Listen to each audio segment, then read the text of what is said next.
Assalamualaikum warahmatullahi wabarakatuh. Perkenalkan, kami dari kelompok 3 akan membahas tentang keterampilan dasar pembelajaran IPS SDMI.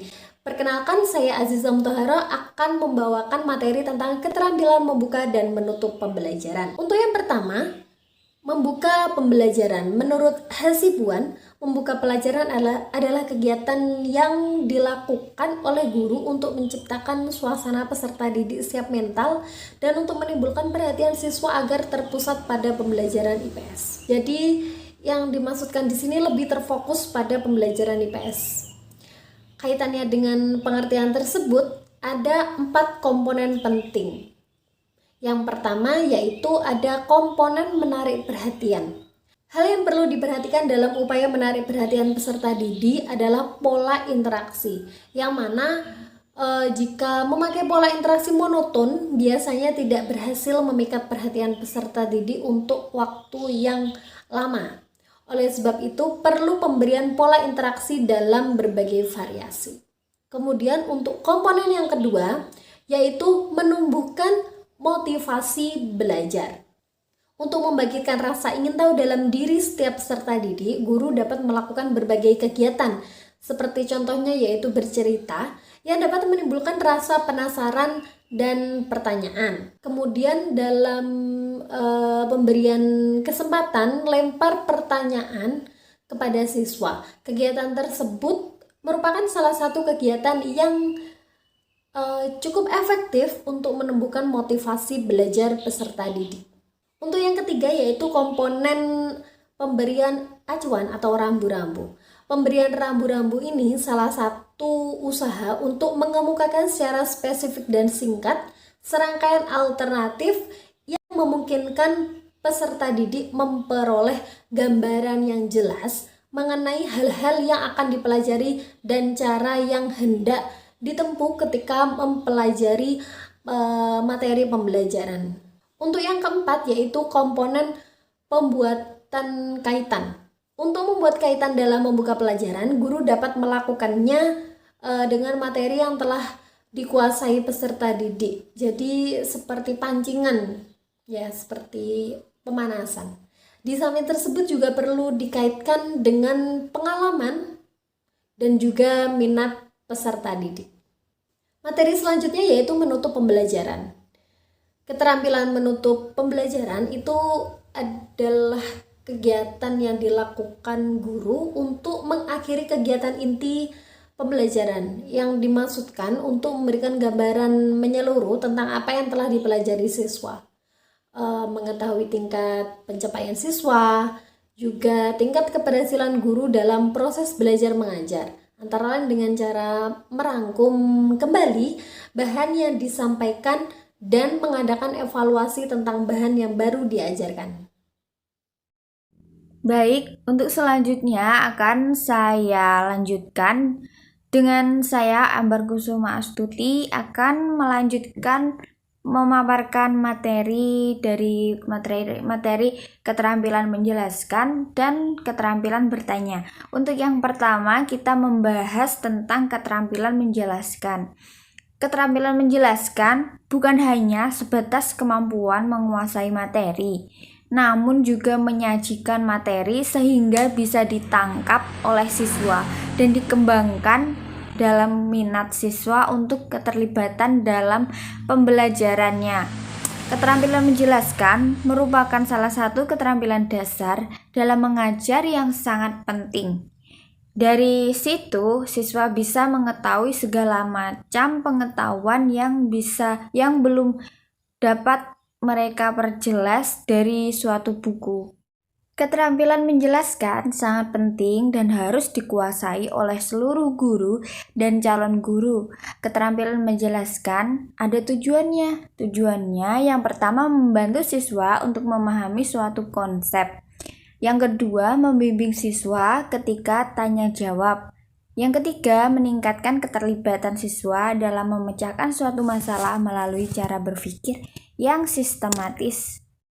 Sementara itu, dalam penguasaan keterampilan menjelaskan akan memungkinkan siswa untuk meningkatkan efektivitas pembicaraan di kelas, memperkirakan tingkat pemahaman siswa terhadap pembelajaran, membantu siswa menggali pengetahuan. Untuk selanjutnya, kita akan membahas keterampilan bertanya. Salah satu cara yang digunakan peserta didik untuk mengenali materi adalah dengan bertanya. Dengan bahasa yang baik dan mudah dipahami, maka akan memudahkan cara bertanya peserta didik.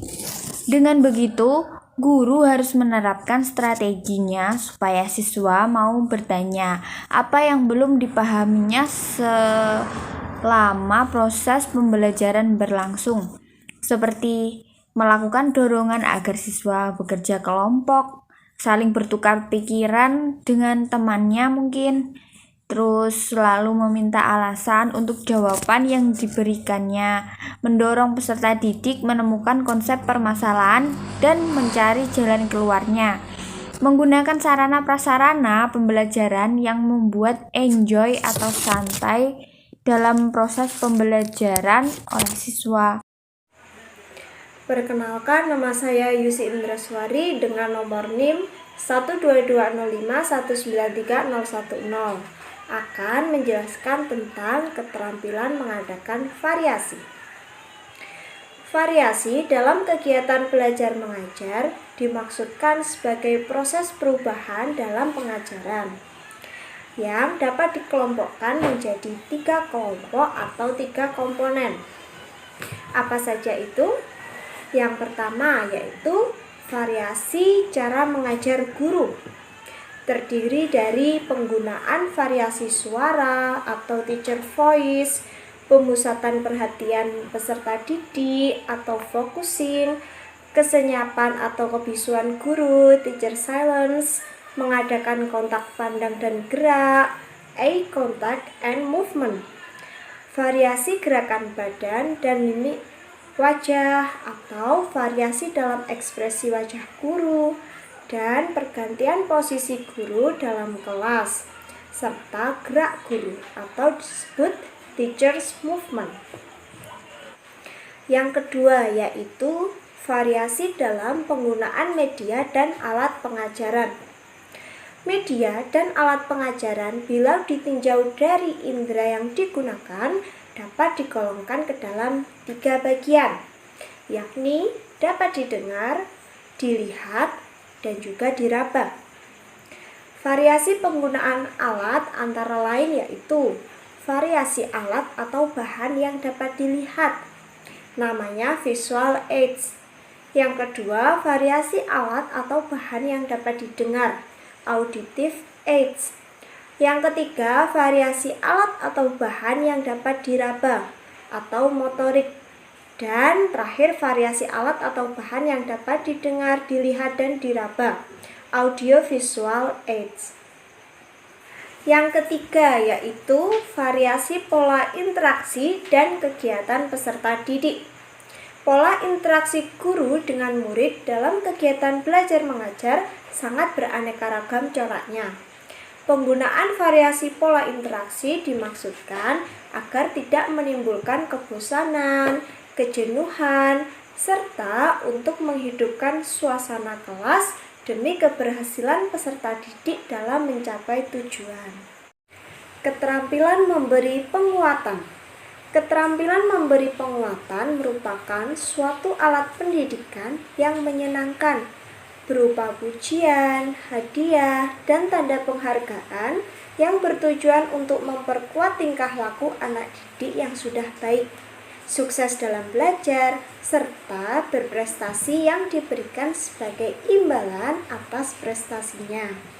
Sehingga prestasi atau tingkah laku yang baik itu dapat dipertahankan dan ditingkatkan serta akan berulang di masa yang akan datang.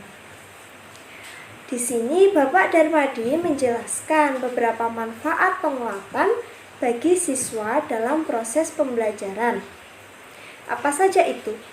Yaitu meningkatnya perhatian siswa dalam belajar, membangkitkan dan memelihara perilaku, menumbuhkan rasa percaya diri, dan yang terakhir yaitu memelihara iklim belajar yang kondusif.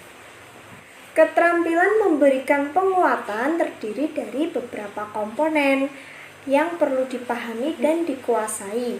Antara lain, yang pertama penguatan verbal, yaitu komentar yang berupa kata-kata pujian, dukungan, pengakuan, dorongan yang dipergunakan untuk menguatkan tingkah laku dan penampilan siswa.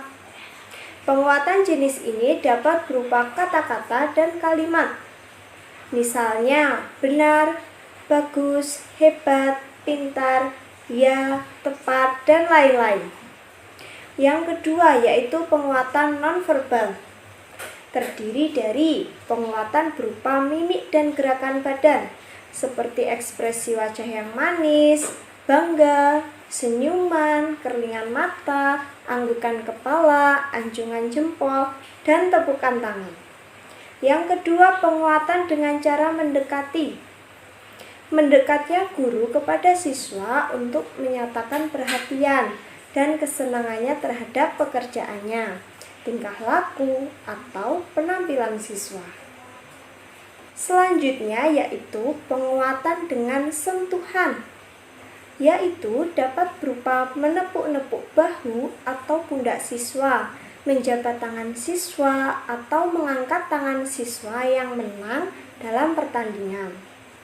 Selanjutnya lagi yaitu penguatan dengan kegiatan yang menyenangkan, yaitu dengan memberikan tugas-tugas atau kegiatan-kegiatan yang disenangi siswa. Dan yang terakhir, penguatan berupa simbol atau benda, dapat berupa komentar tertulis pada buku siswa, kartu bergambar, bintang plastik, lencana, dan hadiah berupa benda. Yang perlu diperhatikan sebaiknya dalam hal ini tidak terlalu sering digunakan, agar tidak terbentuk kebiasaan siswa yang selalu berharap imbalan.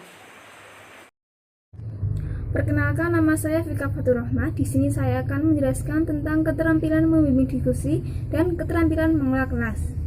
Keterampilan membimbing diskusi adalah suatu proses teratur yang melibatkan sekelompok orang dalam interaksi tatap muka informal dengan berbagai pengalaman atau informasi, pengambilan kesimpulan, atau pemecah masalah. Ada beberapa keterampilan yang harus dimiliki guru dalam kegiatan membimbing diskusi. Yang pertama, 1. Guru memusatkan pada siswa tentang aktivitas materi kegiatan membimbing diskusi. Yang kedua, menganalisis pandangan siswa. Bagaimana siswa memperhatikan dalam pembimbingan diskusi. Yang ketiga, melibatkan kesempatan berpartisipasi. Ada timbal balik dari mahasiswa tentang materi yang telah didiskusikan. Yang keempat, membuat rangkuman hasil diskusi pada akhir penutup diskusi. Materi yang kedua yakni keterampilan mengelola kelas. Keterampilan mengelola kelas adalah keterampilan guru menciptakan dan memelihara kondisi belajar yang optimal, dan guru bisa mengembalikan suasana atas gangguan dalam proses belajar mengajar. Ada beberapa keterampilan dalam mengelola kelas antara lain. Yang pertama, keterampilan yang berhubungan dengan penciptaan dan pemeliharaan kondisi belajar yang optimal, seperti pemusatan perhatian kelompok, sikap tanggap, membagi perhatian. Yang kedua, keterampilan yang berhubungan dengan pengembangan kondisi optimal, seperti analisis tingkah laku siswa. Dan pada siswa yang mengalami kesulitan belajar, guru bisa mengembalikan kondisi belajar dengan keterampilan kelas yang Di sini saya Dona Ayu Komara dengan nomor induk mahasiswa 12205193009 akan melanjutkan materi yang telah dibawakan oleh pemateri sebelumnya. Nah, di sini saya akan membawakan materi mengenai keterampilan mengajar kelompok dan perorangan. Nah, untuk pengertian keterampilan sendiri merupakan suatu kemampuan untuk menggunakan akal pikiran, ide, dan kreativitas dalam mengerjakan, mengubah, ataupun membuat sesuatu lebih bermakna, sehingga dapat menghasilkan sebuah nilai dari hasil pekerjaan tersebut.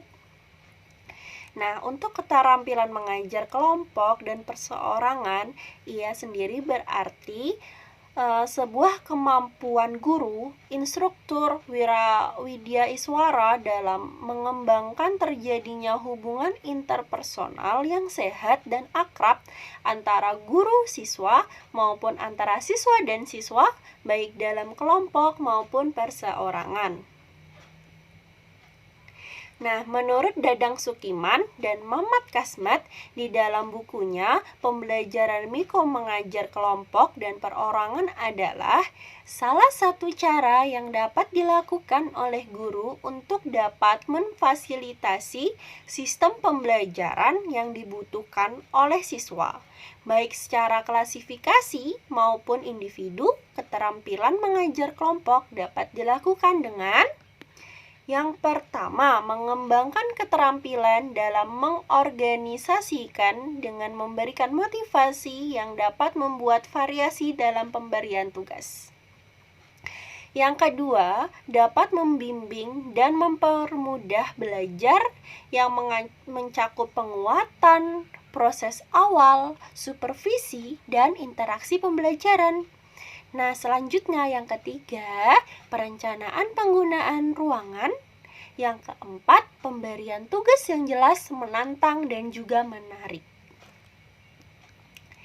Nah, jadi mengajar kelompok dan perorangan dapat diartikan sebagai perbuatan guru dalam konteks belajar mengajar yang hanya melayani 3-8 siswa untuk kelompok dan hanya seorang untuk perseorangan. Pada dasarnya, bentuk pengajaran ini dapat dikerjakan dengan membagi kelas dalam kelompok-kelompok yang lebih kecil.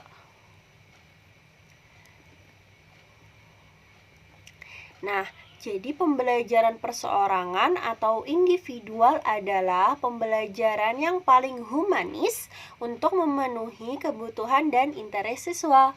Walaupun untuk kondisi pendidikan di Indonesia sangat jarang sekali dilakukan. Namun, pada hakikatnya, guru dapat melakukannya. Biarpun pembelajaran dilakukan secara klasikal, namun sentuhan-sentuhan tetap individual. Nah, guru dapat melakukan variasi, bimbingan, dan penggunaan media pembelajaran dalam rangka memberikan sentuhan kebutuhan individual. Pembelajaran ini dapat terjadi bila jumlah siswa yang dihadapi oleh guru jumlahnya terbatas, yaitu antara 2-8 orang.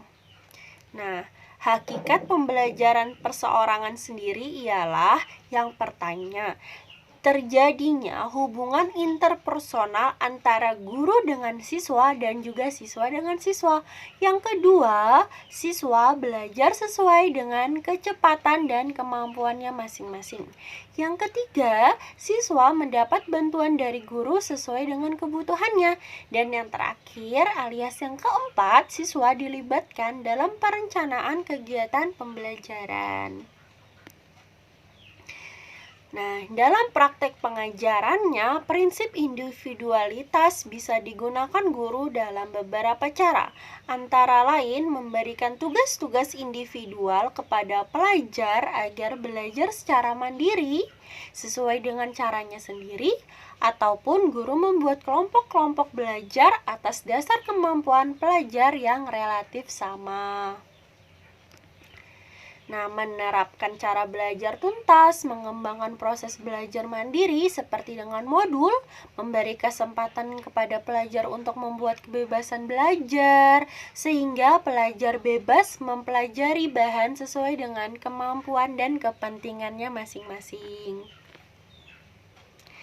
Nah, sekian materi yang dapat saya bawakan. Selanjutnya akan dibawakan oleh pemateri selanjutnya. Terima kasih.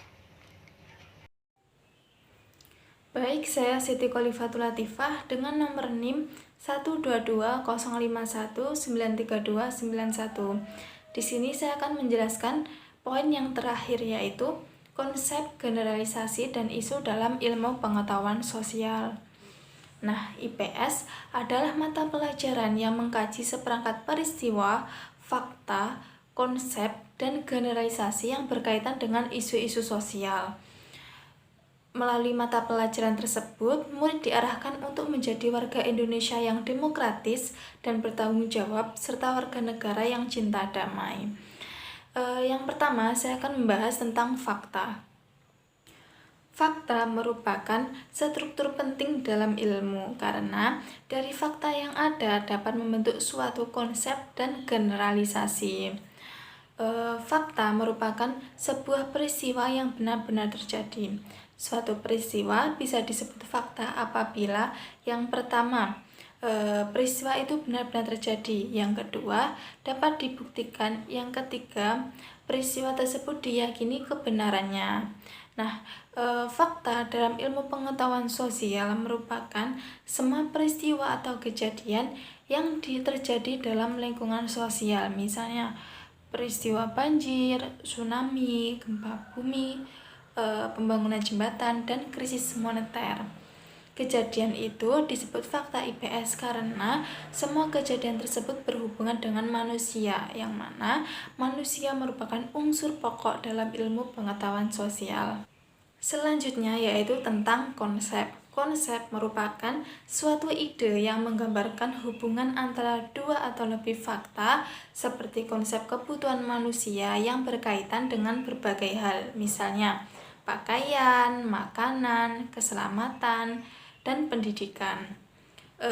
Konsep membantu kita dalam mengadakan pembedaan, penggolongan, atau penggabungan fakta di sekeliling kita. Misalnya, kita dapat mengenal banyak data perang seperti perang Diponegoro, perang Paregreg, perang Paderi, perang Aceh, dan lain-lain. Lalu selanjutnya yaitu generalisasi. Generalisasi merupakan hubungan antara dua atau lebih konsep. Misalnya, hubungan antara konsep uang, kebutuhan, dan keinginan. Dari ketiga konsep tersebut dihubungkan untuk menggeneralisasi bahwa kita menggunakan uang untuk memenuhi kebutuhan dan keinginan. Generalisasi juga menunjukkan hubungan sebab akibat antara konsep yang satu dengan konsep yang lain. Dan yang terakhir yaitu tentang isu dalam ilmu pengetahuan sosial. Hingga kini, isu pembelajaran IPS masih menyisakan problem klasik yang belum pernah terselesaikan, yaitu persoalan substansi, isi, dan pelaksanaan pembelajaran di sekolah. Contohnya, persoalan kebangsaan terkait persatuan, kesatuan, dan nasionalisme yang seringkali menjadi penghambat pembangunan di negeri ini. Alternatif solusinya yaitu semenjak dini dikenalkan dengan desain isi dan substansi dikemas dalam pembelajaran ilmu pengetahuan sosial. Sekian penjelasan dari kami. Apabila ada kurang lebihnya kami mohon maaf. Wassalamualaikum warahmatullahi wabarakatuh.